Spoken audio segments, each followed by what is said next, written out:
Moi, je pense que la société actuelle va vers un chaos total. Il n'y a plus de leaders, il y a seulement des manipulateurs qui sont derrière la scène. Ces personnes qui semblent nous diriger, en fait, sont des marionnettes qui ne nous dirigent pas. Elles sont dirigées par d'autres. Mais ces autres, ce sont des gens très influents, qui ont une vision de la personne humaine qui est désastreuse, et surtout, ce sont des gens qui veulent assouvir leur pouvoir. Il y a des manipulateurs, il y a des marionnettes, et il y a les sauveurs, qui sont encore les plus dangereux de tous. Parce que les sauveurs, ils ont l'air gentils, ils ont l'air bons, ils sont très attrayants. Et je pense que les sauveurs attendent leur temps. Et c'est là que va être le grand combat. Parce que le combat contre les manipulateurs, il est très visible et tu comprends de quoi il s'agit. Et je pense qu'il y a beaucoup de gens aujourd'hui, ils regardent tous ces manipulateurs, mais ils ne regardent pas ce qui peut venir après. Et c'est ces gars-là qui font peur. Parce que c'est le mensonge. Ce sera le plus gros mensonge de l'histoire de l'humanité.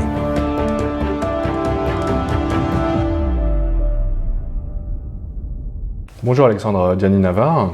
Bonjour. Merci d'avoir accepté cette nouvelle invitation. Alors, je rappelle aux auditeurs qui ne vous connaîtraient pas que vous êtes d'origine française, russe et géorgienne. Vous êtes juriste de formation et vous avez exercé le métier d'avocat en France et en Finlande pendant plusieurs années, avant de développer le système de leadership vertueux, qui est aujourd'hui enseigné à travers une vingtaine d'instituts répartis sur les 5 continents. Vous avez aussi écrit une dizaine d'ouvrages consacrés au sujet du leadership. Dans le livre « Un chemin russe », vous expliquez notamment que l'exercice du leadership vertueux nécessite de prendre conscience de sa vocation et de sa mission dans l'existence. Alors, quelle est la différence que vous faites entre la vocation et la mission? Pourquoi est-il fondamental de découvrir sa mission dans l'existence et comment y parvenir? Ouais, c'est une question effectivement très importante parce que le leadership, c'est quand même un appel à l'action. Hein, et donc le concept de mission, le mot latin missere veut dire envoyer. Tu es envoyé à faire quelque chose, tu vois. Alors que le concept de vocation, il y a un autre mot latin, vocare, tu es appelé. Et pour moi, tu es appelé à être quelqu'un. Alors que tu es envoyé à faire quelque chose, mais tu es appelé à être quelqu'un. C'est pour ça que je considère que la vocation est quelque chose de profondément religieux, au sens large du terme. Hein. Je parle de la religion naturelle. C'est une personne qui se rend compte qu'elle est appelée par Dieu ou par la nature à être quelqu'un, à se comporter d'une manière déterminée, à penser d'une manière déterminée, à sentir d'une manière déterminée, à agir d'une manière déterminée. C'est ça ce que j'appelle une vocation. C'est vraiment un cadre existentiel. C'est qui es-tu? Tu vois? Et donc c'est quelque chose de... Le concept de vocation suppose un certain esprit religieux de la part de la personne. Et des personnes qui n'ont pas un esprit religieux, avec difficulté, découvriront de leur vocation dans l'existence. Par contre, tu as de très nombreuses personnes, même si elles n'ont pas d'esprit religieux, qui comprennent parfaitement quelle est leur mission, c'est-à-dire la chose à laquelle elles sont appelées à faire. C'est-à-dire que là, il ne s'agit plus d'être, il s'agit de faire une chose concrète. Et faire une chose concrète que tu fais tous les jours, bien évidemment, puisque ta mission, c'est quelque chose que tu réalises dans tous les instants de ton existence, du matin au soir, du soir au matin, tout le temps. C'est une chose que tu réalises durant toute ta vie, mais ce n'est pas un appel à être, c'est un appel à l'action. Donc, la vocation est importante chez l'être humain parce que c'est un peu le cadre, je dirais. C'est le cadre de ta mission. C'est un appel à être, à sentir, je répète, à penser, à faire d'une manière déterminée un certain nombre de choses. Alors que la mission, c'est un appel à faire une chose concrète. Donc, là, tu as beaucoup de gens qui se rendent compte de leur talent, qui se rendent compte de leurs capacités, qui connaissent bien, qui ont un très haut niveau de connaissance personnelle, de connaissance de soi. Et ces gens-là peuvent arriver assez facilement à découvrir leur mission dans l'existence. Parce que la mission, je le répète toujours, c'est pas ce que j'ai envie de faire. La mission, c'est finalement qui suis-je ? Tu vois, et quel est le challenge qu'il y a dans la société? Ça peut être un challenge, un défi social, culturel, politique ou humain. Et toi, tu te rends compte qu'avec les talents que tu as, avec les dons que tu as reçus, avec ton histoire personnelle, tu peux relever ce défi. Ce défi est ton défi, parce que tu as les qualités pour le faire. Donc ça suppose une réflexion que toute personne peut faire, une réflexion qui la pousse à se connaître elle-même très bien. Et plus tu te connais, plus tu vas découvrir ta mission dans l'existence. Et ça, il n'est pas nécessaire d'être un être profondément religieux pour arriver à découvrir sa mission dans l'existence. Il suffit d'être une personne qui se connaît bien elle-même. Je répète, qui connaît bien son histoire, qui connaît bien sa spécificité. Parce que ta mission, c'est ta contribution spécifique au bien commun. Et le grand problème qui se pose chez bien des gens, c'est quoi ma spécificité? Tu vois? Donc, plus tu arrives à découvrir ta spécificité, c'est-à-dire ton talent propre, tes capacités particulières d'action, ton histoire particulière, tes parents, tes grands-parents, ton pays, qu'est-ce que tu as reçu. Plus tu arrives à connaître la spécificité de ta vie, plus tu peux arriver à comprendre quelle est ta mission dans l'existence. Donc ça suppose un travail de réflexion complexe. Alors que découvrir sa vocation dans l'existence, je dirais, ça suppose tout simplement une relation privilégiée entre la personne et le Dieu qui l'a créé. Ça, c'est quelque chose de religieux, tu comprends. Une personne profonde peut arriver à comprendre quelle est sa vocation, ce que Dieu attend de lui, pas ce que Dieu veut qu'elle fasse, mais ce que Dieu attend quel type de personne Dieu veut que cette personne soit. Mais tu as beaucoup de gens qui ont un sens de la vocation parce qu'elles ont une certaine religiosité intérieure, mais qui n'ont pas le sens de la mission, parce qu'elles ne se connaissent pas bien elles-mêmes, elles ne connaissent pas bien leur talent, elles n'ont pas ce qu'on appelle la vertu humaine de la magnanimité, qui est la vertu des grands. Et donc elles sont là avec une vocation, une belle vocation, une vocation à être, mais elles n'ont pas le sens de la mission, effectivement, et elles ne font rien. Tu vois ce que je veux dire? Elles ne font rien parce qu'elles n'ont pas la magnanimité, parce qu'elles n'ont pas découvert leur talent spécifique, leur talent propre, les dons particuliers qu'ils ont reçus, et donc dans leur vie, il n'y a pas d'action. Et tu trouves des personnes, c'est l'inverse. Il y a la magnanimité, il y a l'action, il y a la connaissance de soi, il y a le défi que tu relèves, mais il n'y a pas le cadre.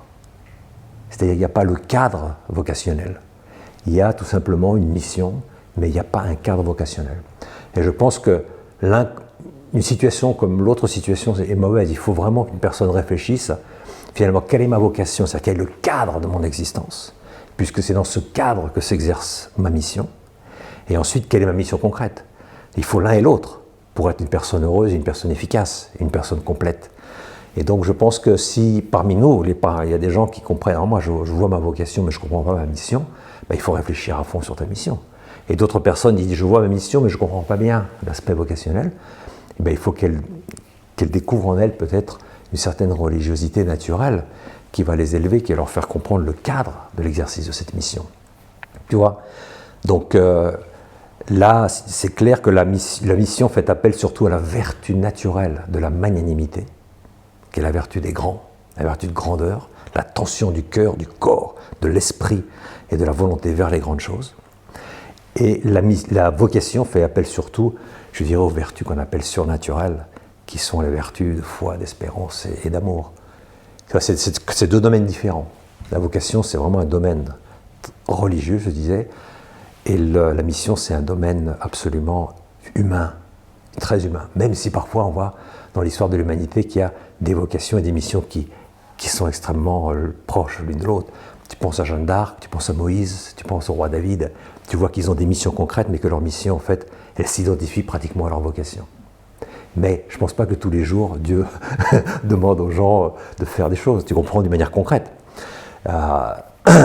Je pense qu'il veut surtout que les personnes réfléchissent, qu'elles utilisent leur intelligence pour bien se connaître elles-mêmes, et avec liberté, avec responsabilité, elles arrivent à comprendre ce que moi je suis réellement, et en fonction de ce que je suis, quel est le défi que je dois relever. Et donc là, les personnes ont une très très grande responsabilité. C'est plutôt de chacun d'entre nous que devient ce travail qui nous pousse à découvrir notre mission dans l'existence. Et on peut arriver assez proche à découvrir sa mission, tu vois, en fonction de son histoire. Moi, par exemple, la mission que j'ai découverte à l'âge de 35-40 ans, c'est grandir en faisant grandir les autres. Enflammer les cœurs pour la grandeur. Enflammer les cœurs pour la grandeur, c'est-à-dire que toute l'histoire toute mon histoire est finalement l'histoire d'une personne. J'ai vécu avec des grands-parents qui étaient des gens tout à fait extraordinaires, qui avaient des talents incroyables, qui avaient fui le régime bolchevique, qui avaient beaucoup souffert, il y a beaucoup de sang dans leur vie, il y a beaucoup de souffrance, il y a beaucoup de douleur. Mais c'est des gens grands. Ils étaient magnanimes, ils étaient grands, et j'ai eu beaucoup de chance d'avoir été éduqué par ces personnes. J'ai passé beaucoup de temps avec mes grands-parents, avec mes parents, et puis plus tard, durant mes années d'université, d'école, fin des années terminales et d'université, je me suis rendu compte que le monde tombe dans la pusillanimité totale. Et j'ai pu faire cette comparaison inconsciente entre ce que j'ai reçu et ce qui se passe. Et c'est donc mon histoire personnelle qui m'a poussé à comprendre que finalement, ma mission doit être en fait de rappeler aux gens le sens de la dignité, le sens de la liberté, le sens de la grandeur, le cœur, l'intelligence, l'âme, cette anthropologie qui te pousse à aller contre le mouvement naturel de la civilisation contemporaine, qui est un mouvement pusillanime, qui va contre la dignité humaine et qui arrête de faire rêver les gens, qui les zombifie. Tu vois, donc c'est quand même une histoire personnelle, des comparaisons que tu fais, et ensuite tu te rends compte des talents que tu as reçus, et ensuite tu passes à l'action. Donc la mission, c'est l'action, c'est un appel à agir, alors que la vocation, c'est un appel à être. Et l'un comme l'autre sont importants. Il ne faut pas minimiser ni l'un ni l'autre. Vous expliquez aussi dans ce livre « Un chemin russe » que la crise du monde moderne n'est pas une crise de l'information, mais une crise de la formation et une crise de l'éducation. En quoi le monde moderne fait-il l'expérience d'une crise de la formation et d'une crise de l'éducation, selon vous? Bon, la formation et l'information, ce n'est pas la même chose. La formation, c'est la même chose que l'éducation. Hein? Le mot éducation, il vient du latin educare, qui vient d'un autre mot latin educere, qui veut dire faire sortir ce qu'il y a de meilleur dans une personne. Alors on se rend bien compte qu'aujourd'hui, l'université, elle fait tout sauf ça. C'est clair et net. Aujourd'hui, l'université, ce qu'elle fait, c'est qu'elle vend de l'information, quand les cours sont payants, elle vend de l'information aux élèves, mais elle ne veut surtout pas s'occuper de leur formation. La formation, c'est la formation du caractère. C'est-à-dire que la formation, l'éducation, elle touche aussi bien le cœur et la volonté que l'intelligence. Alors qu'aujourd'hui, qu'est-ce que l'on voit? On voit que toute cette, ce qu'on appelle la formation, ce qu'on appelle l'information qui est donnée aux élèves, elle touche leur intelligence. L'objectif, c'est de faire des êtres intelligents. Mais des êtres intelligents qui n'ont pas de cœur et qui n'ont pas de volonté, mais qui savent. Tu vois? Et alors avec ça, dans quoi tu tombes? Tu vas tomber dans la ruse. Au lieu de tomber dans la sagesse, en fait, tu ne formes pas des gens sages. Tu formes des gens informés qui peuvent devenir rusés. Et c'est la grande différence qu'il y a entre la vertu naturelle de prudence, donc de sagesse pratique, et la ruse. Souvent on dit il est intelligent. En fait, il n'est pas du tout intelligent, il est rusé. Donc en fait, l'information que l'on donne aujourd'hui, ce n'est pas de la formation, parce qu'on se désintéresse complètement du cœur des personnes et on se désintéresse de leur volonté. C'est donc une information donc intellectuelle qui est dirigée à l'intelligence de la personne, mais comme cette intelligence n'est pas reliée au cœur et à la volonté, c'est pas de l'intelligence, c'est autre chose. C'est de la formation qui fait de toi un type rusé, un type qui sait comment en sortir, qui sait être au bon moment, à la bonne place. C'est ça ce qu'on fait aujourd'hui. Et ça, c'est pas de l'éducation. Ça, c'est pas de educere. Ça, c'est uniquement donner aux gens de l'information pour qu'ils soient au bon moment, à la bonne place, qu'ils fassent une bonne carrière et qu'ils savent comment on nous voit. Et c'est ça ce qu'on a aujourd'hui. Tu vois? Donc, la vraie éducation, c'est une éducation qui touche le cœur des personnes, la formation du cœur, tu vois? La formation du cœur, la formation des sentiments, le sens du bien, le sens du beau, le sens de la grandeur, la compréhension du sens de la souffrance, le sens de la liberté et de la dignité. Ça, c'est la formation du cœur, tu comprends? Et je trouve que l'être humain aujourd'hui, il a très peu ce sens. Il n'a pas de sens, en fait. Il n'a qu'un intellect. Mais un intellect qui ne fonctionne pas comme un intellect humain, parce qu'il n'est pas relié au cœur, il n'est pas relié à la volonté. Il fonctionne indépendamment. C'est l'intellect de la ruse. Tu vois? C'est ça ce qu'on forme aujourd'hui. Et on dit qu'on forme. On ne forme pas. En fait, on déforme. Parce que la vraie formation, la seule formation possible, c'est celle qui touche le cœur, l'intelligence et la volonté. D'abord le cœur, parce que c'est le cœur qui contemple le beau.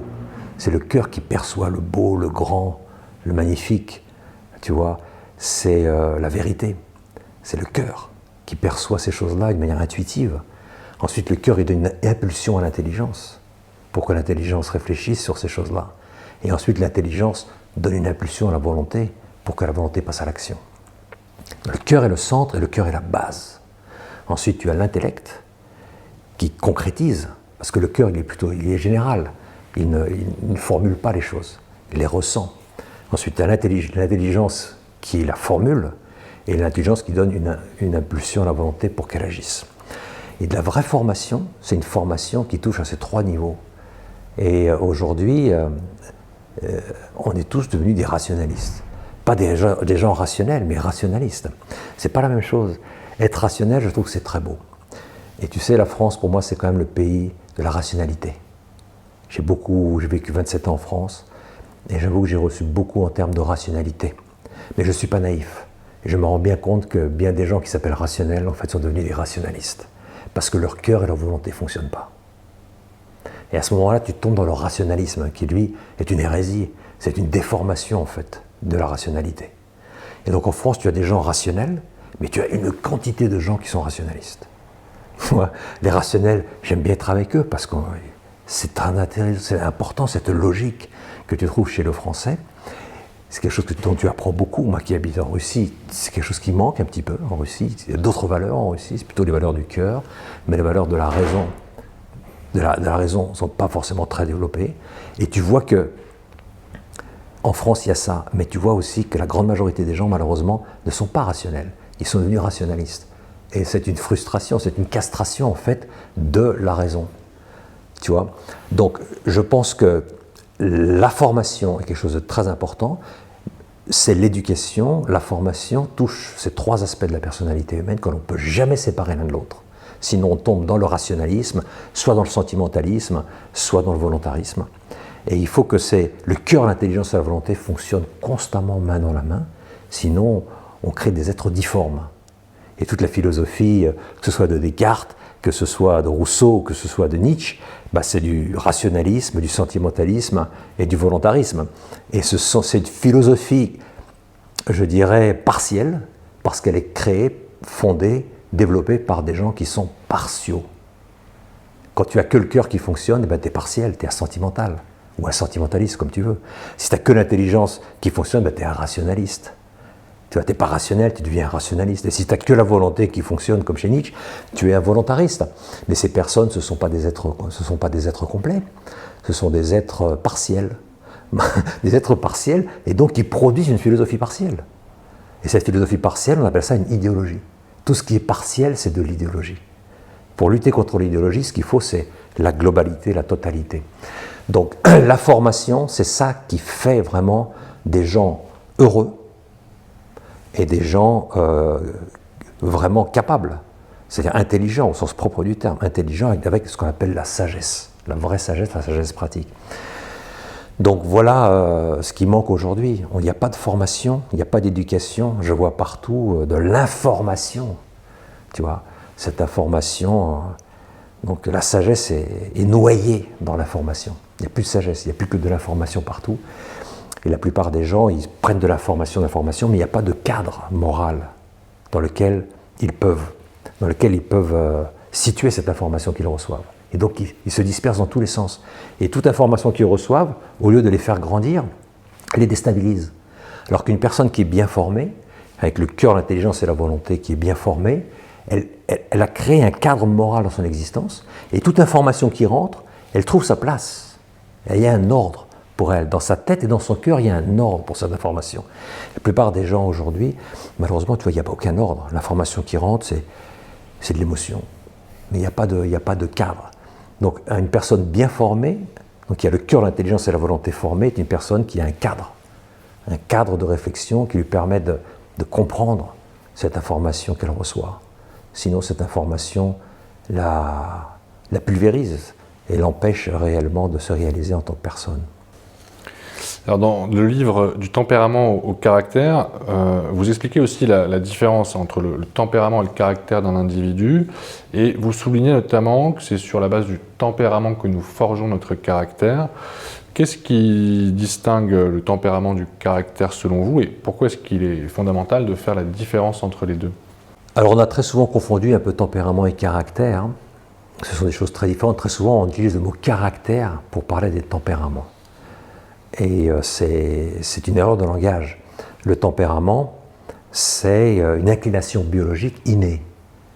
Et tu sais, Hippocrate était le grand médecin 300 ans avant Jésus-Christ qui a qui a découvert qu'il y avait des types de personnes et que ces types, ils sont biologiques. Tu vois, Aristote, c'est celui qui a découvert qu'il y a le caractère, il y a des types de vertus. Et il y a des personnes qui pratiquent un certain nombre de vertus, mais ces vertus sont spirituelles. Donc Aristote, c'est celui qui a formulé, je dirais, de manière claire, le concept de caractère et de vertu, qui est lié à ta responsabilité, à ta liberté humaine. C'est des choses que tu peux développer toi-même depuis que tu es tout petit et que tu développes toute ta vie. C'est ce qu'on appelle le caractère. Le mot caractère en ancien grec, veut dire un sceau. C'est un sceau qui est sur ton tempérament pour que ton tempérament cesse de dominer ta personnalité. Donc les Grecs, ils ont conscience de deux choses qui sont très très importantes. C'est que dans chaque personne, il y a des inclinations naturelles biologiques innées qu'on ne peut pas changer, qu'on ne doit pas changer. Ce sont les 4 tempéraments. Le colérique, le mélancolique, le sanguin et le flegmatique. Et puis, ils ont découvert en même temps qu'il y a ce qu'on appelle le caractère. Ce n'est pas le tempérament. Le caractère, c'est quelque chose que l'on forge soi-même à travers l'exercice de notre liberté et qui nous permet de devenir libre. Parce qu'on n'est plus un être biologique. Enfin, on continue à être un être biologique, mais au-dessus de cette biologie, il y a cette spiritualité, cette liberté qui fait que toi, tu peux compléter ton tempérament, parce que chaque tempérament, c'est des inclinations positives et négatives. Tu développes le caractère, ce qui te permet de donner une impulsion incroyable aux inclinations positives biologiques que tu as, et en même temps de contrôler les inclinations biologiques négatives que tu peux avoir. Donc le caractère est très très important, mais c'est très important de bien connaître aussi son tempérament. Alors, Hippocrate s'est trompé sur les noms qu'il a donnés, puisque Hippocrate pensait que les 4 tempéraments que je viens de nommer, le colérique, le mélancolique, le sanguin et le flegmatique, font référence à des liquides, des fluides dans le corps humain. Et on ne va pas rentrer dans les détails, mais il s'est trompé. L'origine des tempéraments, ce n'est pas les fluides. L'origine des tempéraments, c'est génétique, c'est pas des fluides. Donc beaucoup de gens disent « Ah bah attends, moi j'aime pas le mot colérique, tu veux pas trouver un autre nom ?» Alex, je dis « Mais non, ça fait 2300 ans qu'on parle de colérique, qu'est-ce que tu veux, on va pas trouver un autre nom aujourd'hui. Qui suis-je moi pour inventer un autre nom ?»« Ah bah moi mélancolique, mais je suis pas beau mélancolique. » Mais non, mais arrête, mélancolique ça veut pas dire que tu piques des crises de mélancolie tous les jours. Ce que je veux dire, il faut expliquer aux gens que les mots, il faut les garder, parce qu'ils ont une histoire, mais que le mot ne correspond pas à l'origine de ce tempérament. Hippocrate ne s'est pas trompé sur les tempéraments. Il a vraiment bien compris. Ça, c'est impressionnant. 2300 ans, le gars, il a compris qu'il y a des inclinations biologiques, des traits généraux, avec des inclinations biologiques très, très claires. D'ailleurs, le grand médecin Pavlov, le russe Pavlov, qui a le prix Nobel de médecine, les chiens, là, le réflexe des chiens, Pavlov, qui est très connu, lui, il a dit Hippocrate, c'est absolument incroyable. Ce que ce gars a fait il y a 2300 ans, et quand il a découvert les traits fondamentaux biologiques des personnes dans leur comportement, il a dit c'est quand même incroyable. Donc tu as une composante génétique et biologique chez les personnes qu'il faut connaître, et tu as une direction que toi tu peux développer qui est le caractère, qui est spirituel. Et il faut l'un comme l'autre. Parce que si tu dis il n'y a pas de caractère, qu'est-ce qui reste? Il ne reste plus que tempérament. Ben, ça veut dire que toi, tu es alors complètement déterminé par ton ADN. Et ça, c'est dramatique de dire ça. Et si tu dis, il n'y a que du caractère, il n'y a pas de tempérament, et bien là, tu tombes dans ce qu'on appelle le spiritualisme. C'est-à-dire que tu considères que tu peux dépasser toutes tes inclinations biologiques, parce qu'en réalité, pour toi, il n'y a pas d'inclination biologique, et tu n'arrives plus à comprendre la réalité des personnes, tu n'arrives plus à comprendre la diversité qu'il y a entre les personnes, et tu n'arrives plus à communiquer avec les gens. Si tu es colérique, et tu as un être flegmatique qui vient te voir, tu parles avec lui, mais tu ne comprends pas de quoi il te parle, et tu ne comprends pas comment il te parle, et donc tu ne peux pas communiquer avec lui, Donc la compréhension des tempéraments est très très importante pour 3 choses. 1, elle te permet d'abord de ne pas juger les gens, tu vois, parce que quand tu vois un flegmatique, tu arrêtes de dire « il est paresseux », tu dis « il est flegmatique ». La paresse, c'est un vice, alors que le flegmatisme, c'est une qualité, c'est un mode d'être que Dieu a voulu pour cette personne. Quand tu vois un sanguin, tu arrêtes de dire il est superficiel. Le sanguin, il n'est pas superficiel, il est sanguin. Ça veut dire qu'il est dans le moment. Il est dans le moment. Le carpe diem, il est dans le moment, il est dans le maintenant. Pour lui, il n'y a pas de demain, il n'y a pas d'hier, il n'y a pas de demain, c'est maintenant. Donc il est sanguin, et donc il est heureux de vivre le moment présent. Et tu ne vas pas dire il est superficiel, il ne pense pas à l'avenir, c'est un idiot. Non, il n'est pas idiot, il n'est pas superficiel, il est sanguin. Donc au lieu de le juger, tu dis il est sanguin, donc respecte-le tel qu'il est. Quand tu vois un mélancolique, tu arrêtes de dire il est égoïste. Effectivement, les mélancoliques sont très absorbés par eux-mêmes, ils sont absorbés par leurs sentiments, ils sont absorbés par leurs idées, ils sont absorbés par tout ce qui est spirituel. Et donc tu as l'impression parfois qu'ils sont égoïstes, parce qu'ils peuvent vivre sans les autres pendant des jours et des années même. Ils peuvent vivre dans l'isolement total parce qu'ils ont suffisamment de matériel à l'intérieur. Et alors tu vas dire il est égoïste. Il n'est pas égoïste, il est mélancolique. Tu vois? Donc tu arrêtes de juger. Quand tu vois un colérique, tu dis pas il est orgueilleux. Les colériques, c'est les gens d'action, ils aiment la compétition, ils aiment être le premier, ils aiment le montrer. Mais ça, c'est biologique, ça, si tu veux. C'est pas du tout quelque chose de spirituel. C'est biologique. Et donc tu arrêtes de dire il est orgueilleux. Tu dis il est colérique. Donc l'action, c'est son truc. Donc arrête de le juger. Tu vois? Donc la première chose que te donne la connaissance des tempéraments, c'est que tu arrêtes de juger les gens pour des bêtises. Tu te rends compte parfaitement qu'en fait, on est tous différents au niveau biologique et que c'est très bien qu'on soit comme ça. Et il faut aimer sa biologie, il faut aimer son tempérament. 2, ça te permet de communiquer bien avec les gens. Parce que quand tu vas voir un flegmatique, tu n'arrives pas avec un gros rêve. Tu arrives avec des faits. 2 plus 2 font 4. Voilà les faits, mon gars. Facts. Tu vois ce que je veux dire? Alors tu dis facts, le type il ouvre les yeux comme ça, il va commencer à regarder. Si tu arrives avec un gros rêve, des grosses émotions, le type il panique. Et il ne t'écoute pas. Tu vois? L'inverse, tu vas voir un colérique. Qu'est-ce que tu fais? Tu vas pas voir un colérique avec des émotions. Ce que tu vas voir, le colérique, tu vas le voir et tu vas lui dire, écoute, on a un super projet, on a des objectifs incroyables et on va arriver à faire des trucs inouïs, mais ça va supposer de l'énergie et je pense que tu n'es pas capable en fait. Tu vois ce que je veux dire? Tu le mets au challenge, tu le mets au défi. Elle dit, moi je ne suis pas capable. Et tout de suite, il va t'écouter de quoi tu parles là. Tu vois? Il va porter attention parce qu'il veut le challenge, il a besoin du défi, il a besoin de la compétition. Il faut le mettre à l'épreuve, le colérique, et il va tout de suite réagir. Donc tu communiques avec ces personnes. Quand tu vas voir un mélancolique, tu n'arrives pas avec un gros sourire en disant on va bien s'amuser dans notre projet. Tu arrives vers lui et tu lui expliques le rêve. Tu lui dis le rêve, tu parles du rêve, c'est un dream. On va faire un truc mais absolument inouï. Tu ne peux même pas imaginer ce que c'est. Ton imagination est trop courte pour comprendre la chose de laquelle on est en train de rêver. Tu le fais rêver le gars, il va t'écouter. Et quand tu vas voir un sanguin, eh ben, tu vas lui dire, écoute, on va s'amuser comme des fous avec ce truc-là. Tu vois, le sanguin, il a besoin de s'amuser. S'il ne s'amuse pas, il meurt. Donc tu arrives avec un projet, tu ne viens pas avec des faits, tu ne viens pas avec des objectifs, tu lui dis le processus est génial. Dans le processus, tu vois, on va s'amuser comme des fous. On est en équipe déjà, on va être tous ensemble, on va s'amuser comme des dingues. Et le gars, il s'en fout de où on va. Ce qui l'intéresse, c'est le processus. Et donc toi, tu lui as montré que le processus va être extraordinaire. Et le type, il dit, je me lance. Donc tu apprends à communiquer énormément avec les gens quand tu connais bien les tempéraments, parce que tu sais sous quel angle lui présenter ton projet, sous quel angle, pour qu'il t'écoute. Ce n'est pas de la manipulation, parce que la manipulation consiste à vouloir obliger les gens à faire des choses qu'ils n'ont pas envie de faire. Tu comprends? Comment tu obliges quelqu'un à travailler pour toi quand il n'a pas envie de bosser pour toi? Comment tu obliges quelqu'un à t'aimer quand t'aimer, c'est impossible? Tu vois ce que je veux dire? Ça, c'est de la manipulation. Ça, c'est pas de la manipulation, le truc des tempéraments. C'est aider à comprendre de quelle manière je peux présenter la réalité d'un projet, de telle manière que cette personne comprenne de quoi je lui parle. Tu vois, ouvrir les horizons aux personnes pour qu'il y ait une véritable communication. Donc ce n'est pas de la manipulation. La manipulation, je répète, c'est lorsque tes intentions sont mauvaises. Tu veux qu'une personne fasse ce qu'elle n'a pas envie de faire. Et donc tu vas la manipuler. Tu vois? Donc c'est pas ça. Et alors, la troisième chose que te donnent les tempéraments qui est impressionnant, et c'est là pour moi la chose la plus importante, c'est que la science des tempéraments t'aide à comprendre quelle est la vertu du caractère qu'il va falloir que tu développes avant tout. Si tu es colérique, c'est l'action. Et donc la vertu du caractère qu'il va falloir que tu développes, c'est l'humilité. Parce que les colériques, eux, ils fixent des objectifs, ils atteignent leurs objectifs, mais ils utilisent les gens.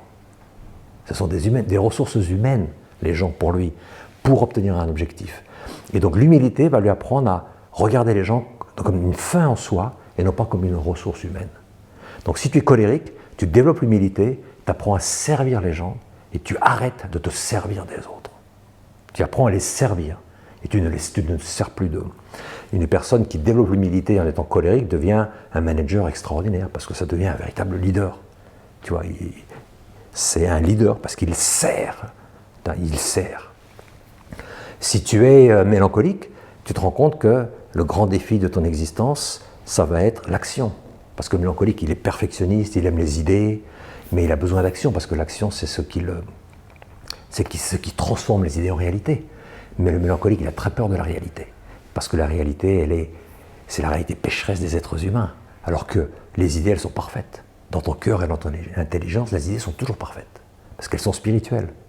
Mais dès qu'elles passent à l'action, les idées, elles perdent de leur qualité. Évidemment, parce qu'elles se matérialisent. Et dans la matérialisation, surtout quand c'est une matérialisation réalisée par les êtres humains, eh ben, le niveau baisse. Et tu vois ce que je veux dire? Et le mélancolique ne supporte pas cette baisse de niveau. C'est pour ça qu'il a très peur de passer à l'action, parce qu'il dit « l'action, ça va être horrible. Pourquoi transformer une belle idée en un truc minable ?» Tu vois? Et donc, il ne veut pas passer à l'action.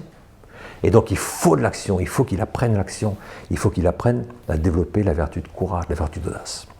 Le sanguin, lui, tu vois, c'est une personne qui est très dans la communication, qui aime bien les gens, qui aime bien qu'on l'aime, qui communique très bien, qui est toujours souriant. C'est une personne qui est dans le moment. Elle ne comprend pas bien ce qu'est l'avenir. Et donc, elle n'est pas persévérante, en fait. Ce qu'elle aime, c'est le processus. Elle aime, les résultats, ils s'en fout. Ce qui compte pour elle, c'est le processus. Et donc, dès que le processus s'éteint ou que la routine entre dans le processus, elle arrête et elle passe à autre chose. Et donc, elle ne termine pas. Donc, si tu es sanguin, tu dois te dire, la vertu dont j'ai vraiment besoin pour être un être complet, eh ben, ça va être l'endurance, la persévérance, la patience. Terminer chacun de mes projets avant de passer à un projet ensuite. Finalement, si tu es flegmatique, tu vois bien que toi, c'est la rationalité qui est ton truc. Tu es dépassionné, tu es extrêmement rationnel, tu es extrêmement concret, mais tu te rends compte que la grande difficulté de ton existence, c'est la magnanimité, parce que tu as peur du rêve. Le rêve, c'est tout sauf la rationalité. Tu comprends? Donc pour un être flegmatique, le rêve, c'est dangereux. Et donc il prend les magnanimes pour des fous. C'est ça le problème. Le problème du flegmatique, c'est qu'il prend les gens magnanimes pour des fous. Alors que la magnanimité, c'est pas de la folie. C'est de la grandeur. Tu comprends? Donc ce qu'il faut, il faut que le flegmatique, j'en ai connu beaucoup de flegmatiques qui étaient magnanimes parce qu'ils ont développé cette magnanimité et ils sont devenus des êtres excellents. Donc tu vois, il y a 3 niveaux en fait. Pourquoi c'est important de comprendre bien son tempérament? Parce que ça te donne 3 choses. 1, de ne pas juger les gens, comprendre cette diversité. 2, communiquer avec toute personne d'une manière efficace. Et 3, découvrir personnellement quel est le talent, enfin plutôt quelle est la vertu qu'il va falloir que tu développes dans ton existence pour devenir un être équilibré et un être excellent. Voilà les 3 choses que ça donne. Et moi, dans la formation que je donne aux personnes, l'objectif est surtout le 3e. C'est-à-dire, je ne suis pas là pour aider les gens à communiquer surtout. Je suis surtout là pour les aider à développer la vertu qui est pour eux un défi afin qu'eux deviennent des personnes excellentes. C'est ça l'objectif de la formation au leadership vertueux. Faire des gens excellents et heureux. Alors dans ce livre aussi du tempérament au caractère, vous expliquez que l'histoire de l'humanité montre que 2 systèmes guident et conditionnent le comportement des individus, l'éthique des règles d'un côté et l'éthique des vertus de l'autre.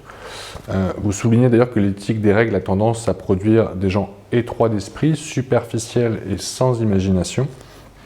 Quelle est la différence entre ces 2 systèmes? Lequel prédomine aujourd'hui selon vous? Et pourquoi l'éthique des vertus est-elle supérieure à l'éthique des règles? En quoi est-ce qu'elle favorise davantage l'épanouissement individuel et collectif? L'éthique des règles, c'est seulement un acte de la volonté. Tu vois? Qu'est-ce qui est correct? Qu'est-ce qui est incorrect? Je peux faire ce qui est correct, je ne dois pas faire ce qui est incorrect. Ce qui est permis par la règle, je peux le faire. Ce qui n'est pas permis par la règle, je ne dois pas le faire. Alors que l'éthique de la vertu, c'est un autre niveau. C'est le niveau vraiment de la liberté, parce que l'intelligence entre en fonction. C'est, je cherche à savoir ce qui est bien et ce qui est mal. Tu vois la grande différence. Là, tu passes à un niveau supérieur. Pourquoi c'est bien? Pourquoi c'est mal? Ben, c'est bien parce que ça m'aide à me développer en tant qu'être humain. Ça va dans le sens de ma nature humaine et ça fait de moi un être excellent. C'est mal parce que ça va contre les principes de la nature humaine et ça fait de moi un être misérable. Donc tu as cette différence, c'est que l'éthique des règles, elle regarde uniquement la volonté, elle regarde ce qui est correct et ce qui est incorrect à un moment donné, et ça peut changer en fonction des civilisations, en fonction du temps, en fonction de l'époque, en fonction du régime politique que tu as au pouvoir. Tu peux tomber très facilement dans le politiquement correct, le culturellement correct, le religieusement correct. Tout ce qui est correct. L'éthique des règles, c'est tout ce qui est correct. Il faut que je vive selon ce qui est correct. Et je suis un saint parce que je vis selon cette rectitude. Et tu as beaucoup de gens qui pensent comme ça. Moi, je respecte les règles et donc je suis parfait. Tu vois, j'ai connu beaucoup de gens comme ça. On appelle ça, c'est les conformistes absolus, c'est les pharisiens en fait. C'est les pharisiens. Le pharisaïsme, c'est ça. C'est les règles. Il faut respecter les règles. Et si on respecte les règles, eh ben, on est parfait. Ça, c'est bon pour les enfants. Mais quand tu as 45 ans, et que tu vis comme un gamin de 2 ans, eh ben, tu n'es pas un être parfait, tu as des sacrés problèmes. Tu as des sacrés problèmes. À 2 ans, ça se comprend parfaitement. On n'exige pas de toi de la réflexion. Mais quand tu as 45 ans et que tu continues à vivre selon l'éthique des règles, c'est que tu as un sacré problème. Tu vois, tu es un pharisien en fait. Donc, l'éthique des règles, l'éthique de la vertu, ce qu'elle fait, c'est qu'elle met l'intelligence dans toute chose. Elle met l'intelligence. Elle t'oblige à réfléchir. Elle t'oblige à réfléchir, ce qu'on appelle, c'est la vertu de prudence. C'est la vertu de sagesse pratique, qui t'aide à réfléchir et à savoir qu'est-ce que ça veut dire que pratiquer le courage dans cette situation. Tu vois, la prudence t'aide à comprendre. Un acte de ce genre, dans cette situation donnée, c'est de la témérité, c'est pas de l'audace. Donc tu es obligé de travailler ton intelligence. La vertu, elle te pousse obligatoirement à faire travailler ton intelligence. Donc dans la vertu, tu as le cœur, l'intelligence et la volonté qui rentrent en pratique. Alors que dans l'éthique des règles, il n'y a que la volonté. Encore une fois, on en revient à ce système dans lequel le gros problème de l'humanité moderne, c'est d'isoler les différents éléments qui constituent la personnalité humaine et d'en faire un tout. C'est de l'idéologie en fait. Aujourd'hui, nous vivons dans une situation, je dirais, d'éthique des règles. Le politiquement correct, le religieusement correct, tout ce qui est correct. Les gens disent c'est parfait, il faut vivre selon ce qui est correct. Et donc, il n'y a pas de place, si Dieu, pour la vertu. Et je te répète, il n'y a pas de place pour la vertu parce qu'il n'y a pas de place pour le cœur ni pour la volonté. C'est fondamentalement, encore une fois, il n'y a pas de place pour l'intelligence et pour le cœur. C'est encore une fois l'éthique de la volonté, c'est-à-dire qu'il faut obéir. Et dans le monde moderne, surtout quand tu as des idéologies au pouvoir, des idéologies qui prennent de plus en plus d'ampleur, l'éthique des règles, ça devient un truc monstrueux. Parce qu'à ce moment-là, tu as tout un peuple entier qui suit une règle qui est diabolique et qui pense qu'ils sont tous parfaits parce que c'est le régime nazi. Tu vois ce que je veux dire? C'est le régime nazi, ça peut arriver à tout le monde. Un peuple entier peut dire, bah, nous, l'éthique des règles, ils ne pensent même pas en termes d'éthique des règles, ils suivent une règle et ils pensent qu'ils sont parfaits parce qu'ils la suivent. Tu vois? Donc, encore une fois, je dis, ce qu'il faut, c'est rétablir le cœur et l'intelligence chez les personnes, parce que c'est la seule manière d'arriver à comprendre comment on pratique les vertus. Et les vertus, c'est ce qui fait de toi un être efficace, attirant, beau. Et tu arrêtes d'être un pharisien, quoi. Mais bien des gens sont des pharisiens sans s'en rendre compte, mais ils vivent de règles. Ils vivent absolument de règles. Je répète, les règles, c'est pas mauvais. On le voit bien, les enfants, il leur faut des règles. Mais ce qu'il y a, c'est qu'il y a un moment où c'est ta vertu qui devient la règle. Je prends un exemple très concret. Quand tu es juriste, quand tu es un homme d'affaires, tu calomnies pas ton concurrent. Pourquoi? Un homme d'affaires vertueux, il ne calomnie pas son concurrent. Pourquoi? Non pas parce qu'il sait qu'il peut aller en prison ou qu'il va payer une amende s'il le calomnie, mais parce qu'il pense « je ne suis pas de ces personnes qui calomnient ». Tu vois la différence? Une personne qui vit l'éthique des règles, attention, si on le calomnie, on va aller en tôle. On va payer une grosse amende d'1 million de dollars. C'est ce que je veux dire. Ça, c'est l'éthique des règles. Et il y a beaucoup de gens comme ça. Attention les mecs, si on fait ça, on va payer ça. Et donc, il ne faut pas le faire. Alors que le vertueux, il ne réfléchit pas du tout comme ça. Il réfléchit, il va se dire, moi, je ne suis pas de ces gens qui calomnient.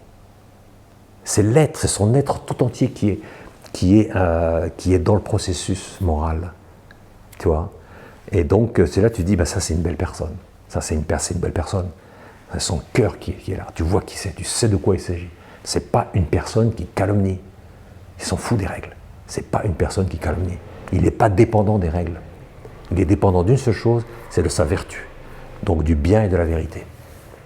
Vous avez choisi aussi une citation d'Alexandre Solzhenitsyn pour introduire donc, ce livre du tempérament au caractère.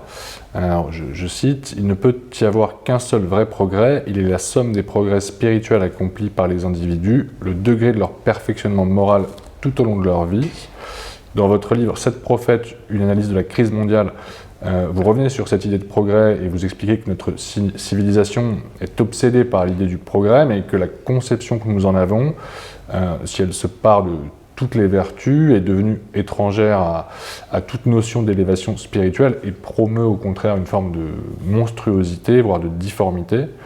En quoi cette notion de progrès a-t-elle été dévoyée selon vous? Et pourquoi le perfectionnement moral d'un individu tout au long de sa vie constitue le progrès véritable? Solzhenitsyn, qu'est-ce qu'il a voulu dire?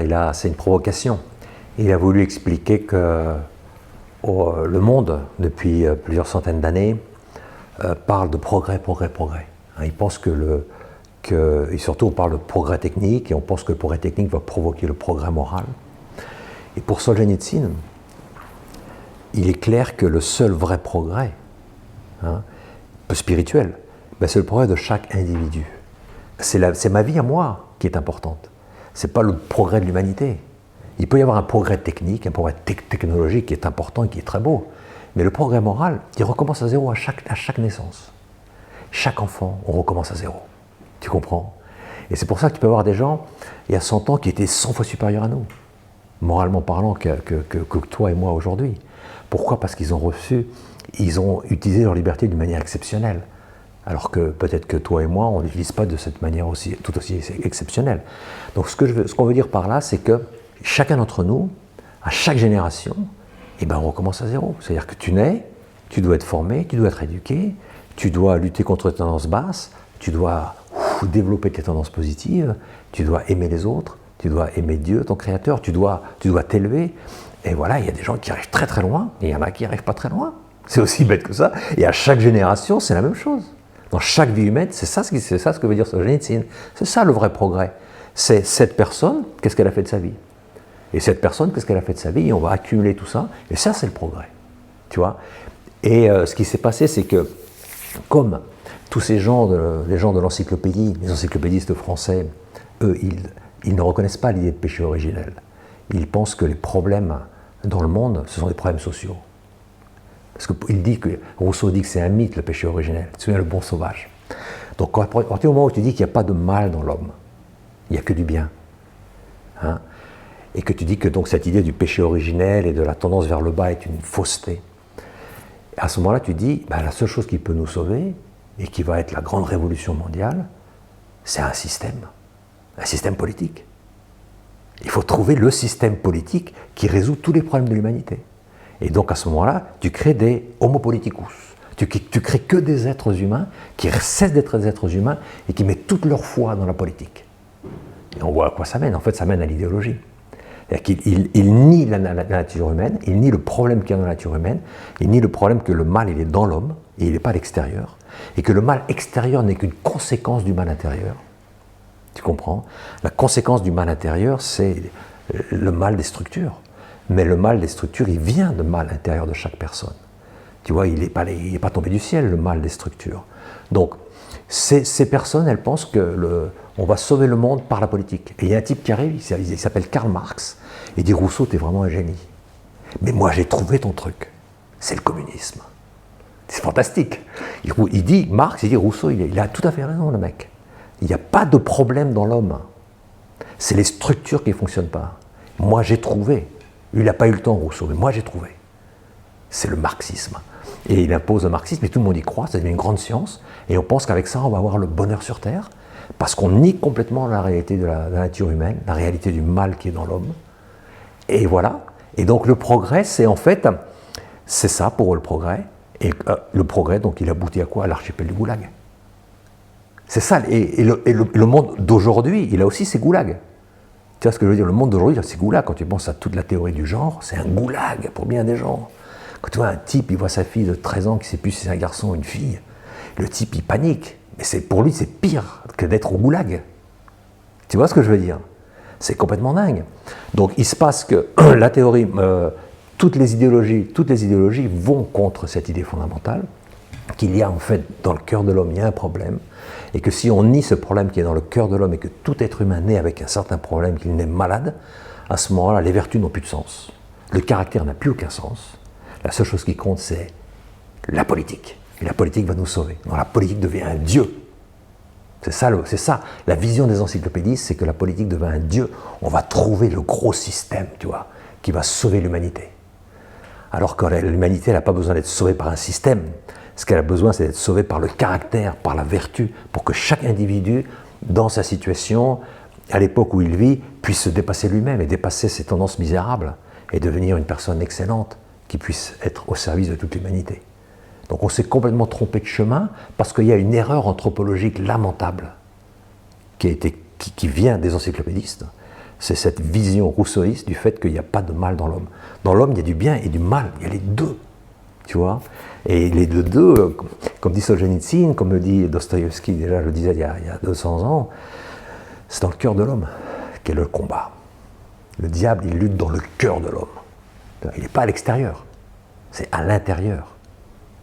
Et c'est pour ça que Solzhenitsyn dit à la fin, dans son bouquin L'archipel du Goulag, une phrase très belle, il dit il y a certaines personnes qui pensent que tous ces types mauvais, on pourrait les anéantir, et comme ça on aurait la paix dans le monde. En réalité, non. Puisque c'est dans le cœur de chaque personne qu'est cette lutte. C'est pas une lutte au sein de la société, c'est pas une lutte géographique, c'est pas une lutte territoriale. C'est dans le cœur de chaque personne qu'il y a cette lutte. Et personne n'a envie de détruire son propre cœur. Tu vois, donc c'est la vie humaine, on est tous dans cette condition et on le sera jusqu'à la fin.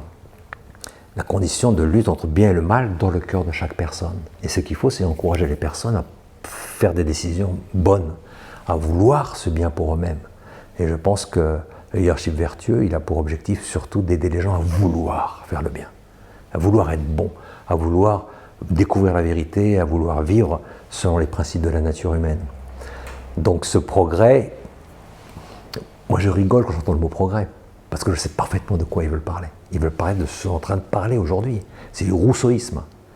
Et je leur dis, les gars, de quel progrès tu parles? Le progrès technique, le progrès technologique, c'est très important et c'est très beau, il faut foncer là-dessus. Mais si les gens refusent de comprendre qu'en eux, il y a aussi le péché et qu'il y a des tendances vers le bas, et bien ce progrès technologique, entre les mains de ces personnes qui ne comprennent pas qu'il y a aussi une tendance vers le bas dans le cœur humain, c'est la fin du monde. C'est la fin du monde. Plus tu as un développement technologique, plus tu peux faire de choses incroyables.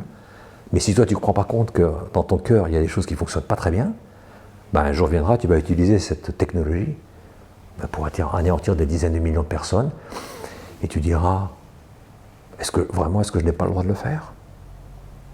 Pour toi, ça n'existe plus, tout ça, le bien et le mal. Ce qui compte, c'est ce que tu peux faire. Et on voit, c'est ce qui se passe aujourd'hui, ce qu'on peut faire, et on pense que la technologie va sauver l'humanité. La science ne peut pas sauver le monde. C'est évident. Mais il y a encore des gens qui croient que la science peut sauver le monde. Mais ce qu'ils entendent par sauver, ce n'est pas la même chose que toi et moi, probablement, nous entendons par sauver le monde. En fait, ils veulent dire la science peut résoudre mes petits problèmes à moi, et le nombre de morts qu'il y aura, ce n'est pas un problème, ce sont que des petits déchets, des déchets anecdotiques, des détails, c'est ce que je veux dire, dans l'histoire de l'humanité. C'est comme ça que bien des gens fonctionnent aujourd'hui, surtout ceux qui ont beaucoup d'argent et qui manipulent le monde. Donc, progrès, il faut faire très attention au mot progrès. Ça veut dire quoi, progrès? Ça veut dire quoi? Il faut demander aux gens, et Solzhenitsyn, il a beaucoup étudié le concept de progrès. Dans ses discours américains, le discours de Harvard et plusieurs discours qu'il a fait aussi en Europe, il revient toujours au mot progrès. Et c'est pour ça, je reviens à ta question, lui il dit attention les gars, moi je ne crois pas à ce truc-là, parce que moi j'ai été dans le progrès, c'est l'archipel du Goulag. Donc arrêtez de me parler de progrès. Le vrai progrès, c'est ton développement spirituel, mon développement spirituel, son développement spirituel, ça c'est le vrai progrès. C'est la somme de tous ces progrès, c'est ça le progrès. C'est pas le progrès politique, parce qu'il n'existe pas, il est faux. Et si vous vous concentrez sur le progrès politique et vous oubliez le problème de la nature humaine, et bien ce que vous faites, c'est pas du progrès, vous nous faites aller en arrière, 3000 ans en arrière, quoi. Et est-ce que selon vous, justement, nos élites actuelles incarnent la grandeur ou la pusillanimité dont vous parliez tout à l'heure? Est-ce que nos dirigeants sont de véritables leaders, capables d'exalter ce qu'il y a de meilleur chez leur peuple? Et si ce n'est pas le cas, à quoi un peuple finalement dépourvu de véritables leaders peut-il prétendre? Bon, il y a une crise de leadership qui est terrible aujourd'hui. Elle est due à la crise du caractère. C'est pour ça que vraiment le leadership vertueux pour moi est extrêmement important, parce qu'il s'agit de la formation du caractère des personnes. Et donc s'il y a une crise du leadership, c'est parce qu'il y a une crise de leader. Aussi parce qu'il y a une crise de la famille, parce que c'est dans la famille que les gens se forment, que les gens développent le leadership, développent le caractère. Donc cette crise de la famille, cette désintégration mondiale de la famille, surtout en Europe et aux États-Unis, provoque des personnes qui n'ont plus de caractère et donc qui ne peuvent pas être des leaders. Parce que le leadership, c'est fondamentalement une question de caractère. C'est pas être le roi, c'est pas une position sociale, le leadership. C'est pas une fonction. Le leadership, c'est un mode d'être. Tu vois? Et tu as des gens qui sont des véritables leaders, qui n'ont aucun pouvoir, mais qui sont des véritables leaders, parce qu'ils sont magnanimes et humbles, parce qu'ils ont un sens de la grandeur et un sens du service. Et ce qu'on a aujourd'hui en Europe et aux États-Unis, c'est misérable entre nous, mais c'est complètement misérable. Ces gens-là n'auraient jamais dû avoir du pouvoir. On est choqués en voyant ce misérabilisme moral, et on se dit, mais comment est-il possible que ces gens aient du pouvoir? Mais c'est comme à l'époque soviétique, on se disait, comment est-il possible, dans les années 20, qu'il y ait des types comme Staline, Kaganovitch, Trotsky, comment est-il possible que ces types aient le pouvoir? C'est des gars qui devraient être en prison, tu vois ce que je veux dire? Ce sont des monstres. Et bien ils ont le pouvoir. Ben, en Europe, il se passe la même chose. On a des gens qui sont des nullités crasses, c'est-à-dire qu'ils n'ont vraiment rien pour avoir le pouvoir, ils ne méritent pas, et pourtant ils l'ont.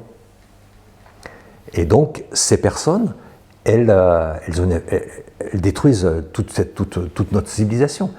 Mais tu as des gens derrière ces gens. Si tu veux, les gens me disent, mais est-ce qu'ils nous dirigent réellement, ces gens-là? Mais on se rend bien compte que ces gens ne dirigent rien du tout. C'est justement parce qu'ils ne dirigent rien qu'elles sont au pouvoir. Ceux qui dirigent sont derrière eux. Et ce n'est pas de la conspiratie, ça. Tu vois, c'est que tu as des gens qui ont beaucoup d'argent, qui sont extrêmement riches, et qui veulent le pouvoir.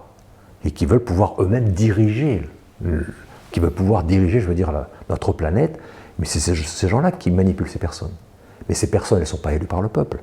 Ces hommes politiques que tu vois, elles sont élues par la finance. Et c'est la finance qui contrôle les médias. Et c'est par la finance et par les médias que ces personnes sont au pouvoir. Et ces personnes savent parfaitement que si demain, en 3 secondes, on décide de les évacuer, elles sont évacuées. Parce que là, ces gens qui sont très riches, qui possèdent les moyens d'information, vont donner le mot d'ordre. Celui-là, en 3 semaines, on n'en veut plus. Et dans 3 semaines, on n'en aura plus. C'est comme ça que ça fonctionne. Donc ce sont des marionnettes. Ce sont des marionnettes. Ces personnes qui semblent nous diriger, en fait, sont des marionnettes qui ne nous dirigent pas. Elles sont dirigées par d'autres. Mais ces autres, ce sont des gens très influents. Ce sont des gens qui ont une vision de la personne humaine qui est désastreuse. Et surtout, ce sont des gens qui veulent assouvir leur pouvoir. La soif de pouvoir, c'est une réalité. C'est le cœur humain. Il est comme ça. Donc, il y a une décomposition complètement de leadership. Il n'y a plus de leaders. Il y a seulement des manipulateurs qui sont derrière la scène, qui manipulent des hommes politiques dont tout le monde se rend bien compte qu'ils ils ne nous dirigent pas. Donc tu as les marionnettes. Les marionnettes, donc on ne peut pas appeler ça des leaders si ce sont des marionnettes. Même si elles font beaucoup de bruit, mais plus elles font de bruit, plus on se rend compte qu'elles sont des marionnettes. Elles savent elles-mêmes qu'elles sont contrôlées par d'autres personnes. Et tu as derrière ça, un petit groupe de personnes qui ont un argent incroyable et qui ont une vision de l'être humain qui est vraiment lamentable et qui dirigent ces marionnettes. Et qui sont en train de créer un chaos mondial absolument incroyable, un chaos total parce qu'elles veulent ce chaos. Elles veulent ce chaos parce qu'elles veulent pouvoir réorienter la civilisation. Et moi je pense qu'il y a au-dessus de ces personnes, il y a d'autres personnes. Il y a ce qu'on appelle les sauveurs. Il y a ceux qui vont venir lorsque le chaos sera instauré et qui vont venir comme sauveurs. Et ces sauveurs, ils sont très différents. Ils sont super sympathiques. Ils sont beaux. Ils sont gentils. Ils sont doux. Ils ne ressemblent pas du tout à Ted Turner ou ces autres Bill Gates. c'est plutôt des gens, je vois ces gens agréables, souriants, gentils, des vrais sauveurs de l'humanité, qui vont venir après, qui ressemblent plutôt à l'antéchrist. C'est-à-dire des gens, ils veulent ce chaos parce qu'ils veulent arriver comme libérateurs. Donc moi je pense que la société actuelle va vers un chaos total, qui est provoqué par ces manipulateurs, qui manipulent ces marionnettes, mais qui est au-dessus d'eux des gens qui regardent, qui contemplent et qui veulent ce processus, parce qu'ils savent qu'à un moment viendra où il faudra qu'elle se présente comme libérateur. Lénine, il avait très bien compris ça. Lorsqu'il a refusé de pactiser avec le gouvernement provisoire. Il se dit, ils vont échouer, ça va être le chaos. Et nous, on va arriver, personne ne nous connaît, et tout le monde va miser sur nous. Et voilà, et on va prendre le pouvoir, et on va, pour la première fois de l'histoire de l'humanité, on va avoir tout le pouvoir et on va instaurer notre truc. Tu comprends? Donc je pense qu'on va actuellement, il n'y a pas de leadership, il n'y a nulle part de leadership. Il y a des manipulateurs, il y a des marionnettes, et il y a les sauveurs qui sont encore les plus dangereux de tous. Parce que les sauveurs, ils ont l'air gentils, ils ont l'air bons, ils sont très attrayants. Alors que les manipulateurs, des types comme Ted Turner, Bill Gates, Soros, ils ont des gueules d'enfer, c'est-à-dire que tu vois tout de suite qu'ils ne sont pas bons. Tu comprends? Et mais ceux qui arrivent après, ils ont l'air bons. Ils ont l'air gentils, ils ont l'air capables, et ils ont l'air de nous aimer surtout. Tu vois, ça c'est les sauveurs. Et je pense que les sauveurs attendent leur temps. Et c'est là que va être le grand combat. Parce que le combat contre les manipulateurs, il est très visible et tu comprends de quoi il s'agit. Et c'est tout le discours de Soloviev dans le court récit de l'Antéchrist, qu'il a écrit il y a 100 ans. C'est d'une clarté impressionnante. Et c'est vers là qu'on va. Et je pense qu'il y a beaucoup de gens aujourd'hui, ils regardent tous ces manipulateurs, mais ils ne regardent pas ce qui peut venir après.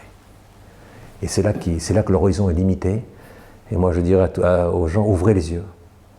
Parce que quand viennent les sauveurs, c'est là qu'est le gros enjeu. Et c'est là qu'il ne faut pas que vous vous trompiez, les gars. Parce que ces sauveurs, ils vont vouloir que tu leur donnes ta liberté en échange de biens matériels. Et toi, tu vas dire, il est gentil, il est bon, pourquoi je ne lui donnerai pas ma liberté? Et tu vas lui donner ta liberté, tu vas lui donner ta dignité, tu vas tout lui donner pour que lui te donne le pain, la paix et la sécurité. Et tu sais qu'il va te la donner. Et tu vas à ce moment-là cesser d'être un être humain. Et tu vas tomber dans le gros piège. Tu vois, mais ils ne font pas peur ces manipulateurs, tous ces Américains, la bourrée de fric, parce qu'on voit tout de suite, à 300 mètres, on voit que ce sont des fous, que ce sont des monstres. Tu vois. Mais il y en a d'autres derrière qui arrivent, qui ont l'air vraiment sympathiques, qui auront l'air vraiment sympas et vraiment capables. Et c'est ces gars-là qui font peur. Parce que c'est le mensonge. Ce sera le plus gros mensonge de l'histoire de l'humanité. Et là, il faudra être intelligent. Il faudra surtout avoir de la sagesse pour se rendre compte, attention, c'est l'antéchrist, ces mecs-là. Ils ont l'air bons. Tu vois, c'est ça, à mon avis, qui est c'est là que va se jouer le grand truc. C'est pas au niveau des manipulateurs. Et les manipulateurs, on sait, ils sont pratiquement tous américains. Mais les sauveurs, je ne suis pas sûr qu'ils soient américains. Ils sont plus futés que ça. Les Américains ne sont pas assez futés pour être des sauveurs. Ils sont futés pour être des manipulateurs. Mais je vois plutôt des Européens. C'est des Européens qui seront les sauveurs. Mais des sauveurs au sens... pas au beau sens du terme. Tu vois ce que je veux dire? Ça, je le vois. Et c'est les intuitions que je tire aussi de Soloviev. Soloviev, il est impressionnant. Il ne s'est pas trompé sur pratiquement tout ce qu'il a écrit il y a 100 ans. Donc il ressemble parfois même à un prophète de l'Ancien Testament, ce gars-là. C'est incroyable. Cette intuition qu'ont les Russes, c'est incroyable. Je parlais tout à l'heure de la rationalité, le problème de la rationalité qu'il y a en Europe aujourd'hui, on a surtout des rationalistes et plus ou moins rationnels, mais les Russes, par le cœur, ils ont capté des choses qui sont absolument incroyables. C'est une réalité, la connaissance du cœur. Les Européens disent non, c'est des conneries, le cœur. Non, le cœur capte des réalités qui sont absolument inouïes. Par la logique, tu ne peux pas tout capter, tu captes certaines choses, mais tu es très très limité. Et c'est la force de l'Orient, c'est justement ce mysticisme, cette capacité de saisir des choses. Comme disait Soloviev, le mysticisme, c'est les racines, c'est les arbres qui communiquent entre eux par les racines. Alors que la logique, c'est par les branches.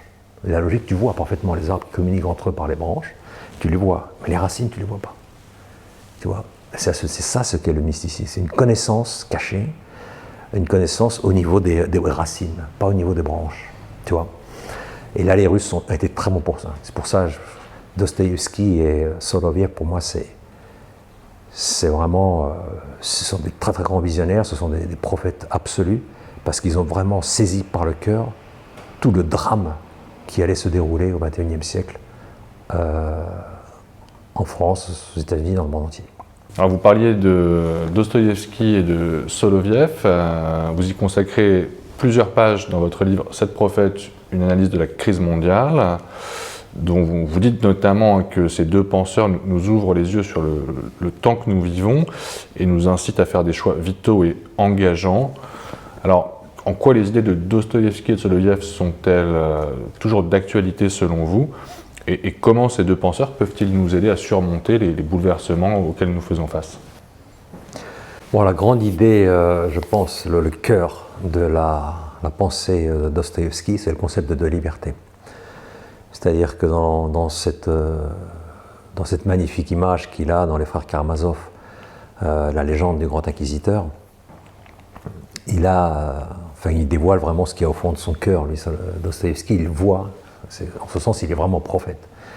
Il voit qu'il y a un moment où l'humanité devra choisir entre la liberté et le pain.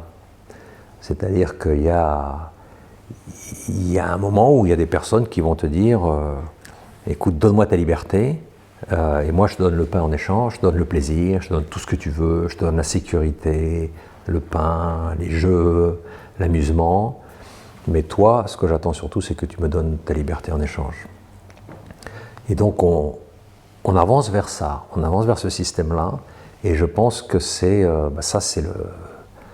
beaucoup le drame de l'homme moderne qui tombe un peu, qui devient de plus en plus une personne qui perd le sens de sa propre liberté.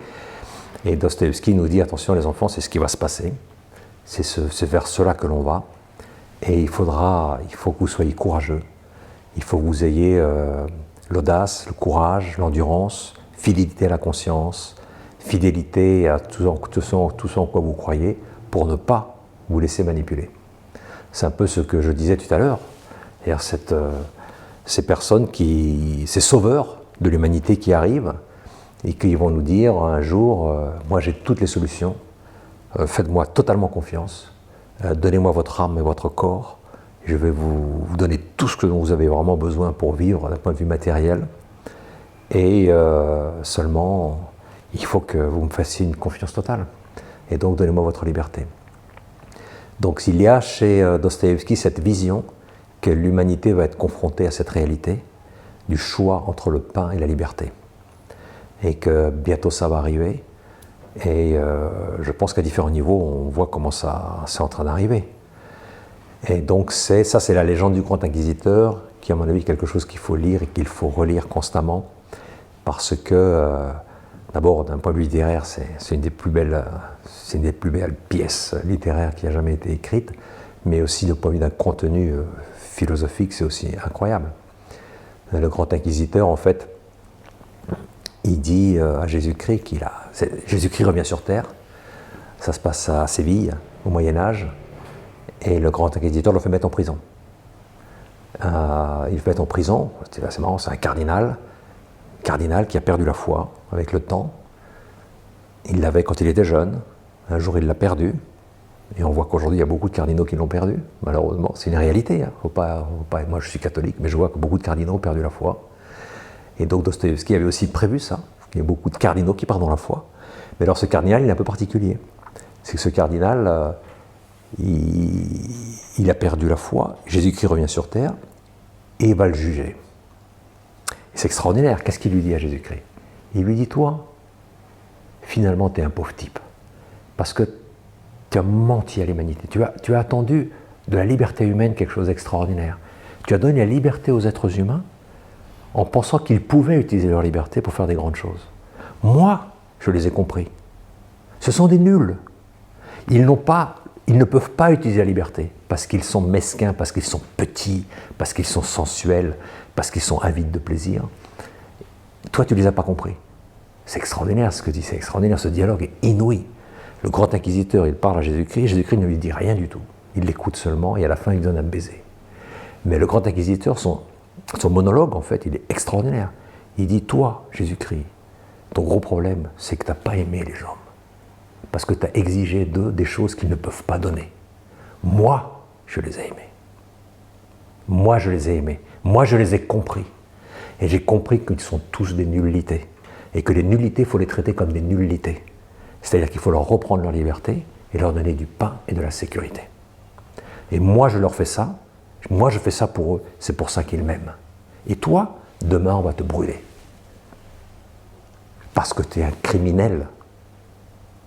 C'est extraordinaire la profondeur de ça. Parce qu'effectivement, tu vois que le christianisme, c'est une mise de l'homme-dieu, c'est une mise sur la liberté humaine. Il croit en la liberté humaine parce qu'il croit en l'amour. Et il sait que là où il n'y a pas de liberté, il n'y a pas d'amour possible. Alors que l'Antéchrist, il dit, l'amour, ça ne sert à rien. On n'a pas besoin, on ne peut pas l'atteindre, ça n'existe pas. Parce que la liberté ne peut pas produire du bien, elle ne produit que du mal. Donc moi, je retire la liberté à ces gens et je leur donne la paix et la tranquillité. Les gens mauvais, ce qu'ils veulent nous dire, c'est attention, ta liberté, tu n'en as pas besoin. Parce que tu ne peux rien faire de bon avec ta liberté. Et donc nous, les Européens, les Américains et les Européens, on doit se rendre compte qu'un jour viendra un dilemme où vraiment on nous dira, la liberté, on n'en a rien à foutre parce que ça produit que du mal. Et là, il faudra se dire, attention. Non, la liberté, ça ne produit pas que du mal. Ça produit aussi l'amour, ça produit aussi beaucoup de bien. Et moi, je ne veux pas renoncer à ma liberté au nom de la sécurité, de la paix, des jeux, du cirque et du pain. C'est très important, ça. Il faut que les gens aient constamment ça à l'esprit. Je ne veux pas anéantir ma liberté. Je ne veux pas faire le jeu du grand inquisiteur, parce qu'il est en train de me mentir. Je préfère la stratégie du Christ qui est d'avoir confiance dans la liberté humaine, en sachant qu'il y a bien des gens qui sont incapables de l'utiliser positivement, mais moi je veux l'utiliser positivement et je veux faire un effort pour être libre. Parce que je sais que c'est la liberté qui produit l'amour, et là où il n'y a pas de liberté, il n'y a pas d'amour, il n'y a que de la zombification, il y a des esclaves, et ce n'est pas l'objectif de notre existence. Ça c'est Dostoïevski, tu vois. C'est-à-dire Dostoïevski te dit, attention les gars, ne sacrifiez jamais votre liberté intérieure pour de la sécurité et pour du pain. Jamais ne faites une chose pareille.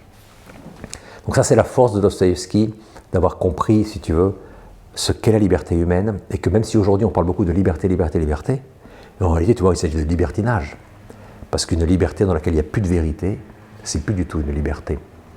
Liberté qui est séparée de la vérité, c'est pas de la liberté, c'est du libertinage, tout simplement. Il s'agit de faire ce que j'ai envie de faire. Mais faire ce que j'ai envie de faire, c'est pas vraiment de la liberté. La vraie liberté, elle consiste d'abord à comprendre par l'intelligence, effectivement, qu'est-ce que je dois faire. Et je suis libre ensuite de le faire ou de ne pas le faire. Mais si on me dit ça n'a plus d'importance, la réflexion sur ce que je dois faire, ce que tu fais, c'est plus de la liberté, c'est tout simplement du libertinage. Là où l'intelligence n'entre plus en jeu, là où la vérité n'entre plus en jeu, là où il n'y a plus de recherche du bien et du mal, à ce moment-là, la liberté, c'est autre chose que de la liberté. Ça devient tout simplement c'est de l'enfantillage. C'est le choix entre lire les journaux ou manger du poulet. Tu vois ce que je veux dire? Lire les journaux ou manger du poulet, tu dis, c'est ça la liberté aujourd'hui. Et les gens disent, mais je suis libre. Je peux maintenant manger du poulet ou lire les journaux. Et c'est à ce niveau-là que se situe la liberté humaine lorsqu'il n'y a plus de recherche de la vérité. Tu vois, et donc c'est rigolo, enfin, tu rigoles, mais pour les gens, pour bien des gens, mais c'est ça la liberté. Non, attention Alex, moi maintenant je mange du poulet. Je peux choisir entre lire les journaux ou manger du poulet. Tu vois ce que je veux dire? Et donc c'est vraiment le choix pour bien des gens, le fait de pouvoir faire des petits choix comme ça, pour eux c'est ça la grande liberté. Alors que ce n'est pas de la liberté ça. La vraie liberté c'est d'être capable de faire des choix réels entre le bien et le mal. Et quand on te dit il n'y a plus de bien, il n'y a plus de mal, il n'y a plus que des petits choix comme ça, on ne parle plus de liberté, c'est de l'enfantillage. Tu vois? Donc il faut rappeler ça aux gens. Ça, c'est vraiment ce que Dostoïevski nous enseigne. Il faut aimer la liberté, il faut comprendre ce qu'elle est, il ne faut jamais la séparer de la vérité, il faut avoir soif de vérité, et il faut vivre selon la vérité, et c'est ça que signifie être un être libre. Alors, ensuite, tu as Soloviev qui arrive un peu plus tard. Soloviev est un ami de Dostoïevski, il a 20 ans de moins, ils se sont bien connus, ils ont beaucoup d'idées en commun. Soloviev, il est mort en 1900. Dostoïevski, il est mort en 1881, je crois.